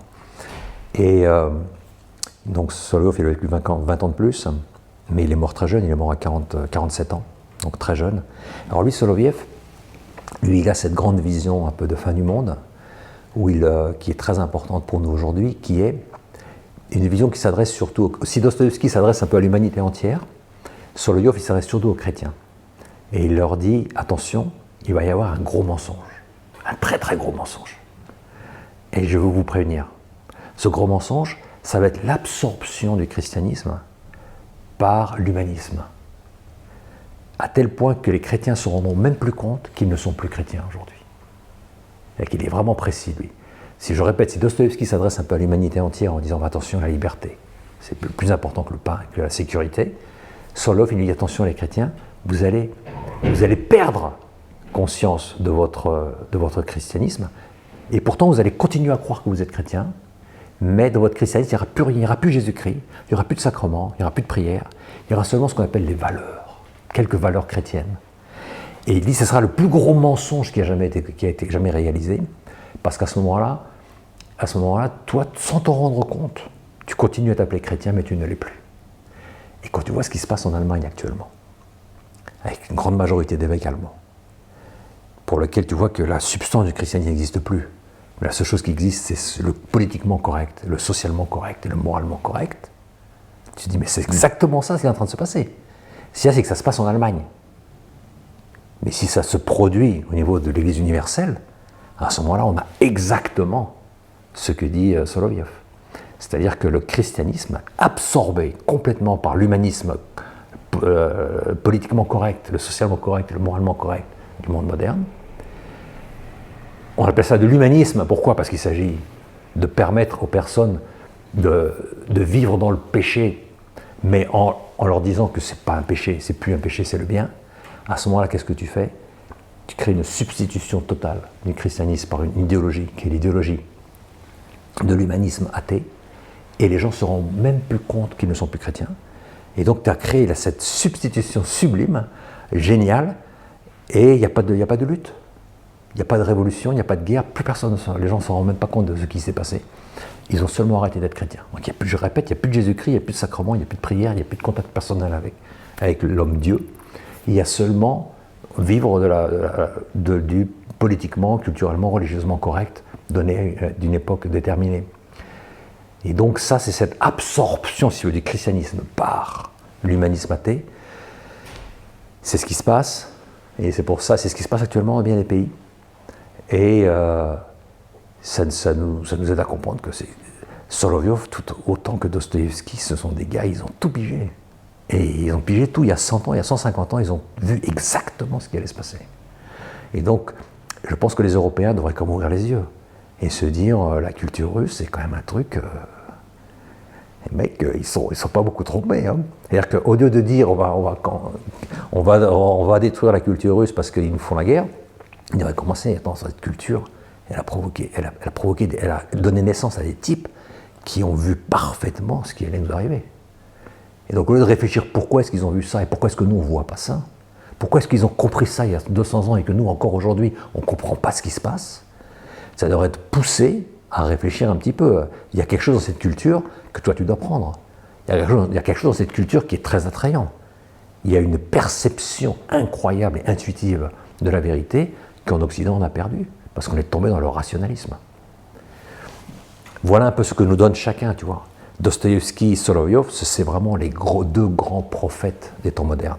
Justement, dans le livre Un chemin russe, vous revenez en détail sur vos origines et la façon dont elles ont influencé votre personnalité. Vous évoquez l'idée russe, donc vous citez plusieurs penseurs, dont Dostoïevski et Soloviev, mais aussi d'autres, qui vous ont marqué, et vous expliquez que vous avez été frappé par le contenu moral de la littérature et de la culture russe, par le fait qu'elle cherche à développer les aspirations les plus nobles des individus, et vous insistez aussi sur le fait que votre approche du leadership vertueux est profondément inspirée de la culture russe. Qu'est-ce que l'idée russe? Pourquoi est-ce qu'elle a profondément imprégné votre approche du leadership? Et quelles sont les particularités qui distinguent l'esprit russe de l'Occident? Moi, je pense que quand tu lis la littérature russe, tu vois qu'elle est profondément morale. Ça veut dire quoi, ça, morale? Ça veut dire qu'elle s'adresse fondamentalement au cœur de la personne. tu vois. Et elle ne s'adresse pas fondamentalement à l'intellect. Elle s'adresse au cœur de la personne. Elle veut que toi, intuitivement, tu saisisses le bien et le mal, sans être fondamentalement, principalement capable d'expliquer ce qui est bien, ce qui est mal. Mais le saisir, c'est une formation du cœur. De la culture russe, c'est vraiment une formation du cœur. C'est aussi bien Tolstoï que Dostoïevski, que tous ces gars-là. Tolstoï et Dostoïevski sont très très différents. Hein. Tolstoï, c'est surtout la psychologie. Dostoïevski, c'est l'anthropologie. C'est quand même des gens très très différents. Mais dans l'un comme dans l'autre, la formation du cœur est extrêmement importante. Tu vois, c'est très intuitif, très sur la formation du cœur. L'Occident est très logique et très rationnel. L'esprit oriental, il est beaucoup plus mystique et intuitif. Il est beaucoup plus féminin en fait, beaucoup plus féminin. L'Occident est peut-être plus masculin, tu vois. L'Occident, c'est toujours sortir de soi-même, détruire tous les obstacles, obtenir un objectif. Alors que l'Orient, il est beaucoup plus intériorisé. Il est beaucoup plus intériorisé, il est beaucoup plus mélancolique, bien évidemment. L'Occident est beaucoup plus colérique, je dirais. Si on peut parler, on peut utiliser les expressions qui sont typiques des tempéraments. Il y a cette grande différence qui, pour moi, est une grande complémentarité. Donc, moi, j'ai appris beaucoup quand j'ai commencé à lire la littérature russe, à l'adolescence. Tu commences à te rendre compte que il y a d'autres choses que la pensée dans l'être humain, tu vois. Nous, on est formés par Descartes et tout, la pensée, cogito ergo sum, la pensée, etc. Et tu te rends compte qu'il y a autre chose que la pensée. Il y a aussi le sentiment profond, il y a aussi des choses qui sont inexplicables mais qui sont intuitives. Il y a la contemplation.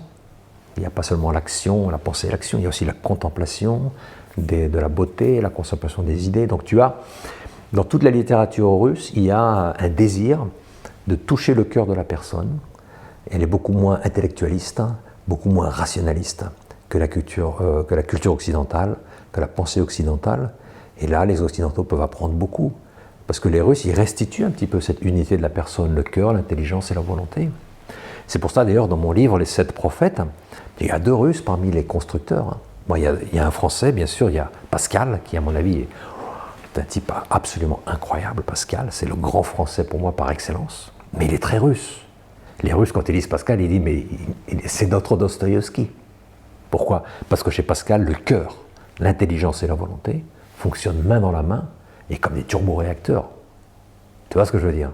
Chez Pascal, le cœur, on sait bien, c'est vraiment la base de toute chose, c'est le fondement et la direction de toute chose. L'intellect de Pascal, c'est l'un des plus grands savants de l'histoire de l'humanité. Il pense bien, le mec. Et puis, la volonté de Pascal, c'est un ascète. C'est un type, il a une vie ascétique. C'est un gars, il est capable de renoncement terrible. Sa vie, c'est une vie de douleur, de maladie, de souffrance. Un type, il supporte, il endure. Donc c'est un gars, le cœur, l'intelligence et la volonté fonctionnent à fond. Et les Russes, quand ils disent Pascal, ils disent, mais c'est un type à nous. Il fonctionne comme nous, tu vois. Il est complet. Voilà. Alors quand tu lis d'autres Français, tu vois, c'est très intellectualiste. C'est très cartésien, c'est très intellectualiste. On tombe facilement dans la ruse et on oublie la sagesse. Tu vois, on est dans l'information, mais on n'est plus dans la formation. Donc, il y a, bien sûr, de grands Français qui ont fait l'effort de sortir de tout ça, mais celui qui a donné, je dirais, la grande impulsion, c'est quand même Pascal. Les Russes adorent Pascal. Mais Descartes, ils ne comprennent pas de quoi il parle, le type. Tu vois ce que je veux dire? Ils ne comprennent pas de quoi le type est en train de parler. Et tu lis 3 pages et après t'arrêtes, c'est plus possible. Tu as l'impression d'être en face d'un ordinateur. Il n'y a pas de sentiment, il n'y a pas d'intuition, il n'y a pas de mystique. C'est du mathématiquement correct. Il faut que tout soit mathématiquement correct. Et donc, c'est intéressant pour la science. Évidemment, Descartes, c'est super intéressant pour la science. Tout ce qui est mathématique, c'est bon. Et donc, pour la science. Mais pour la philosophie, c'est zéro. Descartes, il a fait beaucoup de bien aux mathématiques, mais il a fait beaucoup de mal à la philosophie. Parce que c'est un mathématicien qui se prétend être philosophe. Et là, il a fait du mal, parce qu'il a créé les bases d'une nouvelle philosophie, qui est la philosophie cartésienne, qui nie en fait toute la capacité de l'esprit humain de connaître par une autre manière que l'intellect.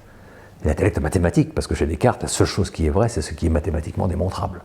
Donc, ça va encore plus loin, c'est pas seulement l'intellect, c'est l'intellect mathématique. C'est vraiment les mathématiques qui, pour lui, est la science par excellence. Le reste, c'est pas des sciences, le reste, c'est autre chose. Donc, La métaphysique, la philo, pour lui, c'est pas du tout des sciences. Alors qu'en Russie, on sait parfaitement qu'il n'y a pas que les sciences mathématiques qui sont des sciences. Et d'ailleurs, c'est très intéressant parce que tu vois qu'en Russie, tous ces grands penseurs c'était des ingénieurs, sont tous des gens des mathématiques et de la physique. Pense à Solzhenitsyn, c'est maths, physique. Toute l'intelligentsia russe, pratiquement, c'est une intelligentsia issue de mathématiques physiques. Et ces gars-là, ils sont orientés, comme Pascal, c'est le même processus, c'est des gens de l'intellect qui ont découvert que tout ça, c'est vachement limité, qui sont repartis au cœur. Des gens qui ont découvert les limites de l'intellect et qui se sont lancés dans le cœur. C'est ce que Descartes aurait dû faire, mais il ne l'a pas fait. Mais Pascal l'a fait, et la plupart des Russes, l'intelligentsia russe, c'est surtout ça. Ils l'ont fait. Tu vois? Donc, moi je pense que la littérature classique russe, celle du 19e et début du 20e, c'est des choses qu'il faut lire et relire, même si ça coûte un petit peu, mais ça humanise les personnes et ça leur fait comprendre que on a peut-être beaucoup perdu en Occident. Et c'est pour ça que je dis constamment, les gars, il n'y a pas d'Europe sans la Russie. Impensable. C'est parce que l'Europe d'aujourd'hui, ce n'est plus l'Europe. L'Europe d'aujourd'hui, c'est un espèce de truc latin, romain, qui ne correspond pas du tout à la réalité. L'Europe, c'est aussi bien l'Est que l'Ouest. L'Europe a deux poumons. L'Europe a deux poumons, le poumon oriental, le poumon occidental. Et l'Europe ne peut pas continuer à fonctionner avec un seul poumon parce qu'elle tombe dans le rationalisme. Elle a besoin, je dirais, de ce poumon féminin qui est le poumon oriental, sinon elle va mourir. Et on le voit comme elle est en train de s'épuiser aujourd'hui. Et c'est pour ça que cette idée de cancel, comment on dit en français cancel? Culture de l'annulation. Annuler la culture russe, en fait, c'est s'anéantir soi-même. C'est s'anéantir soi-même. Donc c'est du politiquement correct, mais c'est très très mal calculé. C'est-à-dire que vraiment les Français ont besoin de cet esprit russe. Ils en ont vraiment besoin. Tous les Occidentaux d'ailleurs en ont besoin. Et les Américains aussi, bien sûr qu'ils en ont besoin. Tout le monde en a besoin. Si tu veux, moi je vois cette complémentarité. Aujourd'hui, on vit dans un modèle idéologique dans lequel les gens refusent toute complémentarité. Donc il faut absolument aujourd'hui que les gens prennent conscience, malgré les différences politiques qu'il y a entre les uns et les autres, il faut comprendre qu'on ne peut pas rejeter entièrement une culture, surtout si cette culture, elle peut nous aider, nous, à redécouvrir ce qu'il y a dans le fond de notre propre culture européenne. En France, il y a des choses extraordinaires dans la culture française qui ont disparu, mais ce n'est pas pour ça qu'elles ont disparu pour toujours. Et les Russes peuvent nous aider réellement, j'en suis convaincu, à redécouvrir cette profondeur de notre propre culture. Parce que vous expliquez justement dans ce livre Un chemin russe, publié en 2013, que le destin de la France et de la Russie, les destins de la France et de la Russie sont inséparables. Alors, en quoi ces deux pays ont-ils une affinité culturelle et historique particulière, et dans quelle mesure le conflit entre l'Ukraine et la Russie qui se déroule actuellement peut-il finalement affecter de manière durable les relations entre nos deux pays? Bon, moi, d'abord, tu vois, la France et la Russie, je vois qu'il y a toujours eu, si tu veux, des relations, bien sûr, privilégiées. Moi, bien sûr, je suis russe, français, géorgien, donc il est évident que je le ressens à l'intérieur de moi-même, tout ça.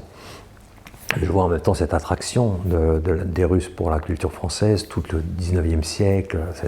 Tu vois, historiquement, les Russes sont extrêmement attachés à tout ce que la France a pu produire. Même Napoléon, il ne le déteste pas. Hitler, il le haïsse, mais Napoléon, il ne le déteste pas. Il trouve qu'il y a quelque chose chez lui il y a quelque chose de grandiose, il y a quelque chose de beau même, pratiquement. Bon, moi, je serais très... Chacun a des opinions sur Napoléon Bonaparte, mais ils ne sont pas là en train de le pendre. Tu comprends, pourtant, il a fait beaucoup de mal à la Russie. Beaucoup de mal. Il y a un attrait pour la culture française, il y a un attrait pour cette rationalité, peut-être, qui manque chez eux. Et ils sentent qu'ils en ont besoin de cette rationalité occidentale, et ils la trouvent chez le Français. Tu vois. Et en même temps, ils voient que les Français sont réceptifs à ce qu'eux ont à offrir au monde. C'est ça qui est beau. Les Russes se rendent compte que les Français sont réceptifs, et que les Français, ils parlent de la Russie. Et les Français, ils pensent en termes de Russie. Et que la Russie est dans leur culture d'une manière potentielle. Tu vois, ils l'ont toujours senti. Et les Russes, ils se rendent compte de la même chose. La France fait partie un peu de la culture russe, mais il y a quelque chose dont on a besoin du français pour trouver cet équilibre, je dirais, dans notre culture russe. Et les Français, ils ont besoin de notre culture russe parce qu'ils ont besoin de redécouvrir un petit peu ces valeurs du cœur qu'ils ont eues mais qu'ils ont perdues. Donc on voit qu'il y a ça. En plus, tu vois qu'il y a eu quand même deux grandes révolutions, c'est la Révolution française et la Révolution bolchevique, 1789 et 1917, deux pays qui ont cueilli leur révolution, et des révolutions sanglantes. Tu vois, donc ils ont quelque chose, deux pays qui ont produit des idéologies. La France a produit l'idéologie révolutionnaire française, et la Russie a produit l'idéologie bolchevisme. Le bolchevisme, donc tu vois, en plus, tu vois que la Russie, c'est quand même le grand pays slave qui représente l'Orient européen, et la France, c'est quand même le moteur. Dostoïevski le dit, le grand moteur de l'humanité européenne, c'est la France. Peut-être qu'aujourd'hui, les gens discuteraient là-dessus, mais pour Dostoïevski, c'était évident que le grand moteur intellectuel du monde européen, c'est la France. C'est toujours le pays de la première idée. Tu vois bien Descartes. Descartes, c'est lui qui a produit l'idée contemporaine du rationalisme. Et les Allemands sont arrivés là-dessus, ils ont construit là-dessus, mais ils n'ont pas eu la première idée. Ils ont construit le château sur cette idée. Tout l'idéalisme allemand, tout le rationalisme allemand, Kant, Hegel, en fait, la base de tout ça, c'est Descartes. Donc la première idée vient de la France. De la France viennent de très très belles idées. Donc, et ça, les Russes s'en rendent bien compte. Donc il y a, en Russie, la Russie représente, je dirais, elle incarne ce gros poumon européen, oriental, et la France, elle incarne vraiment ce gros poumon européen occidental, plus que toute autre chose. Donc la Russie, elle se dit, nous on est un grand pays. La France, c'est aussi un grand truc, historiquement, tu vois. Et donc, avec eux, on peut fonctionner. Avec l'Allemagne, c'est très très différent. La Russie et l'Allemagne, c'est ses intérêts purement économiques. Alors qu'avec la France, c'est peut-être une union des cœurs. Une union des cœurs. Il y a une culture commune. Et tu le vois bien d'ailleurs aujourd'hui en Russie, il y a énormément de Français qui sont restés. Énormément. Par rapport aux autres, c'est incroyable. Et ceux qui ont dû partir, ils ont été chassés tout simplement par leur propre gouvernement. Mais moi j'habite à Moscou et tous les Français qui sont partis, ils sont partis en pleurant. C'est-à-dire que tu vois qu'il y a une symbiose, ils sont à l'aise, ils se sentent chez eux, quoi. Tu vois, ils se sentent chez eux. Il y a une certaine mystique là-dedans. Mais tu ne trouves pas ça chez les autres peuples. Les Allemands, ils sont partis très rapidement, sans aucun problème, sans pleurer. Les Italiens, ils sont restés pas mal parce que les Italiens, ils savent louvoyer. Ils sont pas bêtes, ils savent louvoyer. Ils savent jouer. Les Français ne savent pas jouer. Les Italiens, ils savent jouer, ils jouent très très bien. Surtout les hommes d'affaires, tu vois. Mais c'est pas pour des raisons culturelles. Les Français, c'est pour des raisons culturelles. Ils souffrent d'être obligés de quitter la Russie. Ils souffrent culturellement. Ils se sentent chez eux, réellement. Ils ont l'impression d'être en France, mais pas dans la France actuelle, plutôt dans une autre France, plutôt un peu idéalisée, je dirais, plus que idéologisée. Et donc, tu vois qu'il y a une symbiose très forte. Et moi, je continue à croire énormément que la France et la Russie, c'est deux pays qui, pas à court terme, mais à long terme, deux pays qui vont réaliser cette symbiose. J'en suis convaincu. Même si aujourd'hui, rien ne laisse prévoir ce genre de symbiose, moi je suis convaincu qu'elle va se présenter et elle va se réaliser. Tu as quand même des grands hommes français. De Gaulle, c'est évident. Il sentait bien qu'en Russie, il y a quelque chose, on ne peut pas. Ces gens sont proches de nous. Tu vois. Robert Schuman, le fondateur de l'Union européenne, pas du tout anti-russe, il était anticommuniste. Mais lui, Robert Schuman, il disait toujours la Russie appartient à l'Europe. La Russie a vocation à être dans l'Europe. Ce que je vois, c'est que bien des Européens pensent être Européen, c'est être latin. Et être latin en fonction du politiquement correct d'aujourd'hui. Et là, je leur dis, mais attention les gars, l'Europe, c'est pas seulement ça. Dostoïevski se considérait mais complètement européen à 100%. Et d'ailleurs, quand il critiquait l'Occident, c'est parce qu'il critiquait l'Occident qui renonce à ses racines européennes. C'est ça ce qu'il critiquait. Il ne critiquait pas l'Europe, il adorait l'Europe. Il disait, nous sommes plus encore européens que russes. Et c'est parce que je suis russe, il disait que je suis européen. Tu vois, c'est parce que je suis russe que je suis européen. Donc le russe, il est naturellement européen. Il est naturellement européen. Les Européens, aujourd'hui, ils renoncent à leurs racines européennes. Hein, et donc, on ne sait plus ce que ça veut dire qu'être européen. Les racines européennes, c'est clair, c'est la tradition antique grecque, cette idée qu'il y a une réalité transcendante que l'on peut connaître par l'intelligence humaine. Donc c'est le refus de l'immanence, c'est l'acceptation de la transcendance, et les réalités transcendantes que l'on peut connaître par l'intelligence humaine. La deuxième source européenne, c'est quand même le droit, c'est-à-dire que le droit, c'est ce qui est juste, tu vois, c'est les Romains. Le droit, id quod justum est, ça c'est ce qu'est le droit, ce qui est juste. Et puis la troisième source, c'est évidemment le christianisme. Mais ces trois sources, aujourd'hui, on les a complètement anéanties. Aujourd'hui, il n'y a plus de transcendantalisme, on ne croit plus du tout. On a la capacité de l'esprit humain de connaître les choses qui transcendent l'esprit humain. Tout est complètement immanent, depuis Descartes, le cogito ergo sum, donc on a créé le monde de l'immanence. L'être, c'est la conséquence de ma pensée, et non pas l'inverse. Je produis l'être par ma pensée, le subjectivisme absolu. Au niveau du droit, le droit, c'est la force. Le droit, c'est les lois. Le droit, ça n'a rien à voir avec la justice, ça n'a rien à voir avec ce qui est juste. Pour la plupart des gens, le droit, c'est le droit positif. Voilà, moi, c'est ça le droit. Voilà. Et donc, il faut observer les lois. Et c'est ça le droit. En tant que juriste, je rigole, bien sûr, parce que le droit naturel, c'était quelque chose d'extraordinaire. Ça n'existe plus. Et puis le christianisme, on a voulu l'anéantir en commençant par Valéry Giscard d'Estaing, il y a une vingtaine d'années, en disant le christianisme n'a absolument rien donné à l'Europe. Il n'existe pas, il ne doit pas être dans la Constitution comme source de l'Europe. Des Européens même, des gens qui sont imbus de valeurs chrétiennes, disent le christianisme, ça n'a rien à voir avec l'Europe. Donc il ne reste plus rien de l'Europe. Mais les Russes essayent aujourd'hui de revenir un petit peu à leur passé, donc ils essayent de revenir à ces valeurs européennes, et les Occidentaux, ils les ont anéantis chez eux. Et donc là, il y a une question sérieuse de se poser qui est européen? Mais qui est européen? Tu comprends? Les choses sont plus si faciles. À l'époque bolchevique, c'est très clair. Le bolchevisme, c'est anti-européen. Ok, il y avait encore quelques Européens ici. Aujourd'hui, les Russes sont sortis du bolchevisme, ils essayent de revenir à leurs valeurs traditionnelles. Les Occidentaux sont rentrés dans l'idéologie. Ils nient les principes de la nature humaine, etc. Donc ils sont en train de détruire complètement toutes leurs racines européennes. Donc dans cette situation, tu te poses la question, mais alors qui est européen? Donc c'est très complexe, mais il faut réfléchir. Et je pense qu'il faut surtout élargir le cadre de notre réflexion. Il faut réfléchir beaucoup à ça. C'est quoi l'Europe? Ça veut dire quoi être européen? Ça, c'est la question numéro 1. Et si on n'arrive pas à répondre à cette question, on ne peut pas comprendre ce qui se passe actuellement. Donc l'idée fondamentale, c'est que il y a non seulement une collaboration, mais une symbiose qui doit se réaliser, chimique, entre l'Orient européen et l'Occident européen, et que si on ne la réalise pas, c'est la fin, on ne peut pas sortir. Aussi bien l'Orient que l'Occident européen ne peut pas sortir de sa problématique si elle ne réalise pas cette symbiose. C'est un corps, l'Europe c'est un corps. L'Occident, l'Orient, il faut que ça fonctionne. Il faut que les deux poumons fonctionnent en même temps. Sinon on tombe dans l'asphyxie spirituelle. Merci beaucoup pour votre éclairage, Alexandre Havard. Merci à vous, c'était très agréable de partager avec vous ces idées.